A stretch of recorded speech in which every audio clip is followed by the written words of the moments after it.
ওং সর্বমঙ্গলমঙ্গলে শিবে সর্বার্থ সাধিকে শরণ্যে ত্র্যম্বকে গৌরী নারায়ণী নমস্তুতে। সৃষ্টিস্থিতি বিনাশানং শক্তিভূতে সনাতনী গুণাশ্রয় গুণময়ে নারায়ণী নমস্তুতে। জয় বড় মায়ের জয়, জয় মহাদেবী মহামায়ের জয়। প্রত্যেকের জীবন সুন্দর থাক, প্রত্যেকেই সুস্থ থাকুন, প্রত্যেকেই দুধে ভাতে থাকুন। শ্রী শ্রী পদ্মাবতী মা এবং বড় মায়ের কাছে প্রার্থনা করি। আজ একটি গুরুত্বপূর্ণ ভিডিও নিয়ে আমি পরিতোষ দে, জ্যোতিষাচার্য পরিতোষ দে চ্যানেলে উপস্থিত হয়েছি। এবং সবচেয়ে বড় কথা হচ্ছে যে সিরিজ চলছে সেটি হচ্ছে গিয়ে এপ্রিল মাস কেমন যাবে। আজকে হচ্ছে তুলা রাশি। যে তুলা রাশির জাতক জাতিকারা হচ্ছে গিয়ে স্বাচ্ছন্দ্য জীবনযাপন করতে পছন্দ করে, ঝুট ঝামেলা পছন্দ করে না, সমালোচনা বেশ দুই পক্ষের মধ্যেই করবে, কাউকে বেশি কাউকে কম নয়, যদি না সেটা অশুভ হয়েছে। নর্মালি তুলাদণ্ডের মতন ব্যবহার করে বা ব্যাপার করে, সেটা হচ্ছে যে বিচার করলে দুই দিককেই বিচার সমানভাবে সে করবে। ভালো মানুষ, সৎ মানুষ চেষ্টা করে সকলের সঙ্গে মিলেমিশে চলতে। এহেন এই তুলা রাশির জাতক জাতিকাদের এই যে আপনার এপ্রিল মাস কেমন যাবে, প্রথমেই বলতে হয় যে এই মাস খুব টানের মাস, সাবধানে থাকতে হবে। এই রাশির জাতক জাতিকাদের শারীরিক দিকটা বিশেষ করে পীড়াদায়ক হবে। তাহলে আপনাকে কি করতে হবে? এক হচ্ছে যে খুব বেশি যদি চাপ পড়ে তাহলে আপনাকে ডাক্তার বা চিকিৎসকের পরামর্শ নিতে হবে। দু নম্বর হচ্ছে যে আপনাকে ঠিকভাবে নিয়মানুবর্তিতা মেনে চলতে হবে, কারণ আপনি সেটা পছন্দও করেন। ঠিক আছে, ঠিকভাবে সব কিছু জানে চলে, সেটা কিন্তু আপনার মানসিকতা, শুভ মানসিকতা। এবারে ঘটনা হচ্ছে যে গোচর কি বলছে। আমি কারোর জন্মকুণ্ডলী বিচার করতে বসিনি।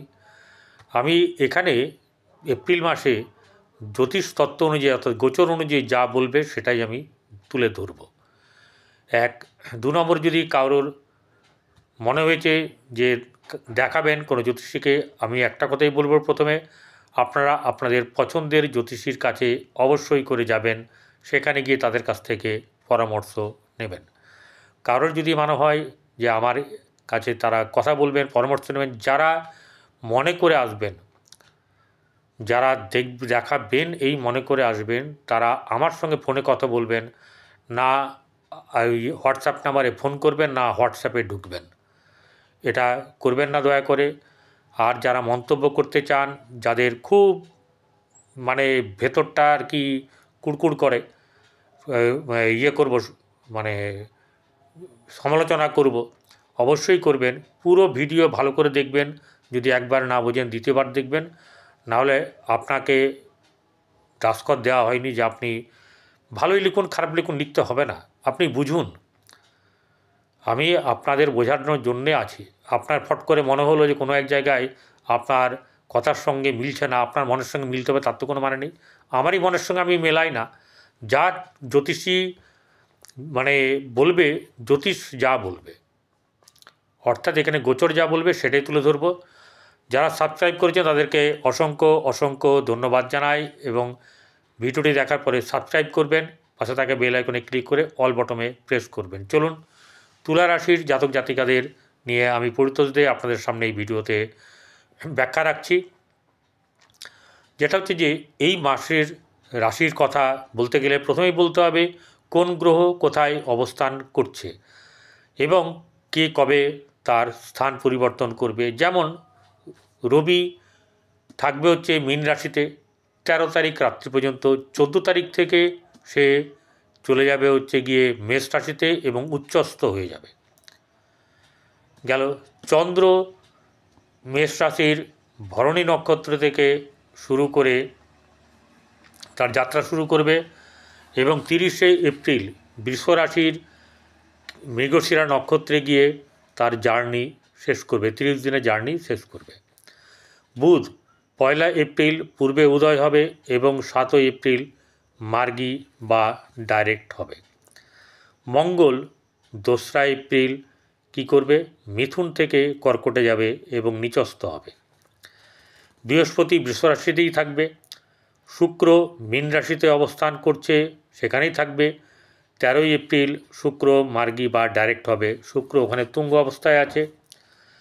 শনি 29শে মার্চ মীন রাশিতে অবস্থান করবে, এখানে 2.5 বছর থাকবে কম বেশি। রাহু মীন রাশিতে ও কেতু কন্যা রাশিতে অবস্থান করবে। তাহলে 1 এপ্রিল একবার দেখে নিই।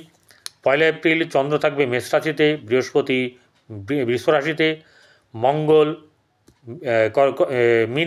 মিথুন রাশিতে, কেতু কন্যা রাশিতে, শনি রাহু রবি বুধ শুক্র, শনি রাহু রবি বুধ শুক্র থাকবে মীন রাশিতে। তাহলে চলুন তুলা রাশির জাতক জাতিকাদের শারীরিক দিক থেকে, আমি অনেকবার বলেছি, শারীরিক দিক থেকে আপনাদের যাদের অসুবিধা চলছে, আমি একটা জিনিস বলবো যে বাড়াবাড়ি হয়ে যাবে তারপরে চিকিৎসকের কাছে যাবেন, এটা না করে যাতে আপনার শরীর যাতে ঠিক থাকে। আপনার শরীর ঠিক থাকলে তো আপনি আমার ভিডিওগুলো দেখবেন, তাই না? অন্য ভিডিও দেখবেন, কিন্তু আপনি সুস্থ থাকবেন, সেটাই আমার কাছে সবচেয়ে বড় কথা। চিকিৎসকের পরামর্শ নেবেন, নিয়ম মেনে চলুন, শরীরকে দেখতেই হবে। কারণ শুক্র এবং বৃহস্পতি ক্ষেত্র বিনিময় করেছে, ষষ্ঠ আপনার রাশিপতি এবং হচ্ছে গিয়ে অষ্টমপতি, সে বসে আছে ষষ্ঠ, ষষ্ঠ হচ্ছে রোগের জায়গা, তুঙ্গ হয়ে আছে, তাহলে তো আপনাকে ভোগাবে। সেখানে রাহুও বসে আছে, শনি যাবে, শনি চলে গেছে, বুধ আছে নিচস্থ বুধ, কিন্তু ওখানে গিয়ে রাজযোগের ফল দেবে শুক্রের কারণের জন্য, সেটা পরে আসছি। তাহলে এই জায়গাগুলোতে আপনি কোনো কিছু খারাপ কিছু হয়ে যাবে না, কারণ আপনার জন্মছক জানি না, তবু আমি গোচর থেকে বলছি শুক্র বসে আছে, তো তাই বাড়াবাড়ি খুব বেশি হয়ে যাবে তা নয়, কিন্তু ভোগান্তি হবে। গেল একটা।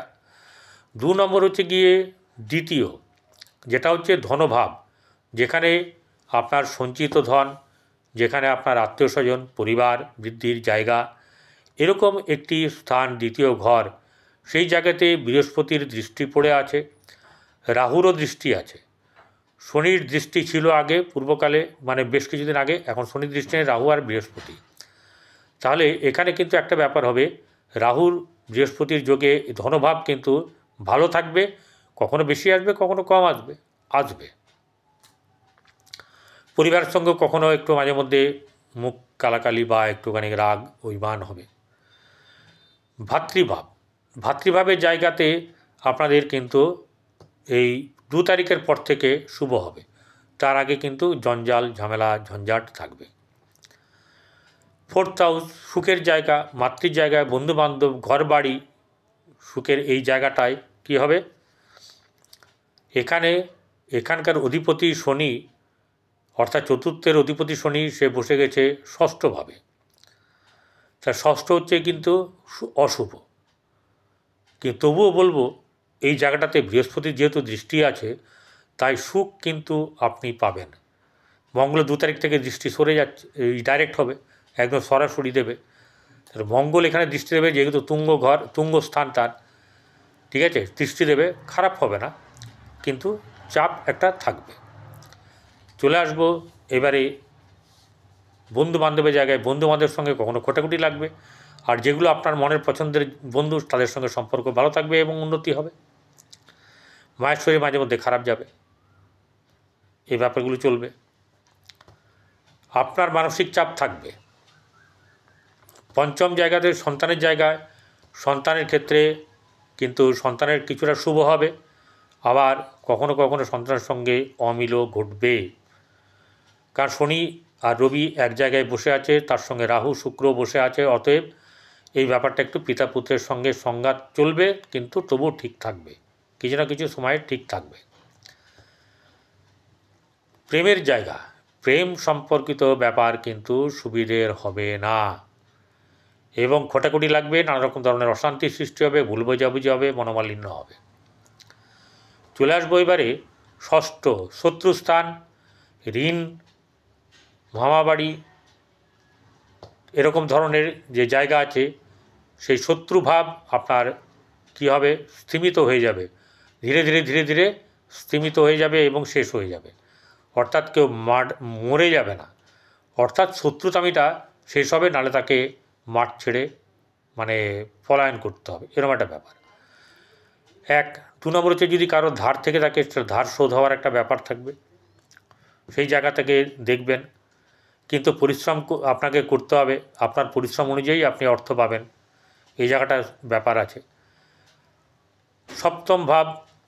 সপ্তম ভাবের অধিপতি মঙ্গল, সে নিচস্থ হয়ে যাবে 2 তারিখের পর থেকে। তাহলে এখানে কিন্তু আপনার যে মানে বৈবাহিক জীবন, সে বৈবাহিক জীবন কিন্তু খুব একটা ভালো হবে না, কারণ এখানে আবার রাহুর দৃষ্টি আছে।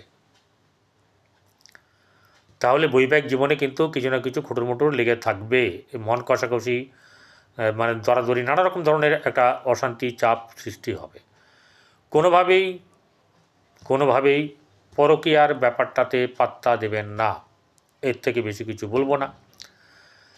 স্বাস্থ্য সম্পর্কিত ব্যাপারে দেখে শুনে চলতে হবে, বিশেষ করে 51 দিন, 30 তারিখ তো বটেই, 30 দিন তো বটেই, মানে এটা বাঁকুড়ার কথা মুখ দিয়ে বেরিয়ে গেল, আমি যদিও বাঁকুড়ার নই। 30 দিন তো হতেই হবে, 51 দিন পর্যন্ত আপনাকে রাস্তাঘাট দেখে শুনে পার হতে হবে, কারোর সঙ্গে ঝুটঝামেলা করা চলবে না। ব্যাপারটা বোঝা গেল? আপনি আমার বন্ধু, আপনি আমার শ্রোতা, আপনি আমার এই চ্যানেলের মানে সাবস্ক্রাইবার, তাই আমি আপনাকে এটা বলবো যে আপনার যাতে ভালো হয় সেটা, কারোর সঙ্গে ঝগড়া বিবাদে যাবেন না। কোনো জায়গাতেই ঝগড়া বিবাদ হলেও সেখানে মাথা গলাবেন না, সেটা ঘরে হোক বা বাইরে, ঠেকাবেন ওইটুকুই। যদি ঘরেরটা, পরের জায়গায় নয়, যাবেনই না। এবারে একটা ব্যাপার হচ্ছে যে সমস্ত রোগ আগের থেকে হয়ে আছে, পেট সংক্রান্ত থেকে আরম্ভ করে তলপেট, এই সব ব্যাপারগুলোতে জায়গাতে পীড়া হবে, একটা ব্যাপার নিয়ে আপনাকে কিন্তু সচেতন থাকতে হবে। সেটা সুগার হতে পারে, শারীরিক দিক থেকে নানা রকম ধরনের ট্রাবল হতে পারে, সেই সমস্যা কিন্তু আপনাকে ভোগাবে, সেই দিক থেকে সাবধানতা অবলম্বন করবেন। এবারে 2 তারিখ পর্যন্ত এখানে ভাগ্য পাবেন, মঙ্গল থাকবে, না হলে মঙ্গল যেদিন পেরিয়ে যাবে সেদিন থেকে ভাগ্য কিন্তু আপনার মোটামুটি ভালো হবে। কারণ 13 তারিখে সূর্য, রবি 13 তারিখ রাত্রিবেলায় চলে আসবে হচ্ছে গিয়ে কোথায়, সেটা হচ্ছে গিয়ে মেষ রাশিতে, অর্থাৎ আপনার সরাসরি, যদিও আপনার সঙ্গে শত্রুতা রবির, এখানে রবি কিন্তু হচ্ছে একাদশপতি। একাদশপতি হচ্ছে লাভের ব্যাপার, কোনো না কোনো দিক থেকে আপনাকে তো লাভ দেবে, জ্বলবে যেমন, পুড়বেন যেমন, লাভও তেমনি হবে। পরিশ্রম করতে হবে, পরিশ্রম করার জন্য শরীরটা চাই, মনটাকে চাই, সেটাকে ঠিকঠাক করার জন্যে আপনাকে সচেষ্ট হতে হবে। না হলে জ্যোতিষের পরামর্শ নেবেন, ডাক্তারের পরামর্শ নেবেন, আগে ডাক্তারের কাছে যাবেন। এরপরে চলে আসবো হচ্ছে গিয়ে, তাহলে ভাগ্যভাব মোটামুটি শুভ থাকবে। বুধ যেহেতু এখানে ষষ্ঠভাবে আছে, তাহলে এখানে ভাগ্যভাবকে আপনার প্রস্ফুটিত করার জন্যে বুধের এখানে সচেষ্টতা অবশ্যই করে থাকবে, কারণ সে ভাগ্যপতি, সমস্ত কিছুরই ভাগ্যের অধিপতি সে। দশমভাবে মঙ্গল থাকবে, মঙ্গল হচ্ছে দ্বিতীয়পতি, সপ্তমপতি দশমে।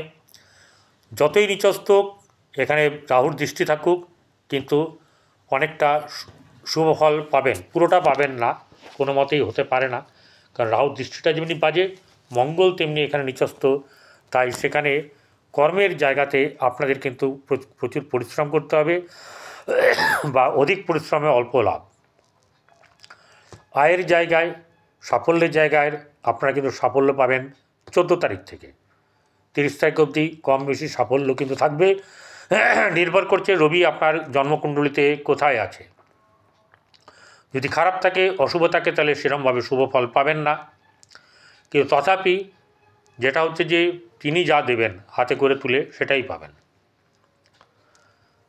দ্বাদশ বুধ, সেখানে 8টা গ্রহের দৃষ্টি থাকবে হচ্ছে 2 তারিখের কিছু সময় পর্যন্ত, বোঝা গেল? 8টা এবং পরে 7টা, তারপরে 6টা, এরকম আস্তে আস্তে হবে। যেটা হচ্ছে গিয়ে এই দ্বাদশ ভাবের উপরে এতগুলো দৃষ্টি থাকা মানে হচ্ছে যে আপনার কিন্তু বাইরের যাত্রাও হতে পারে, এবং আপনার নানা রকম দিক থেকে উন্নতি সুখ আসতে পারে, এই ব্যাপারটা হওয়ার সম্ভাবনা আছে। এবং আপনারা গরুকে, কুকুরকে, কাক পক্ষীকে খাওয়ান, আপনাদের ভালো হবে।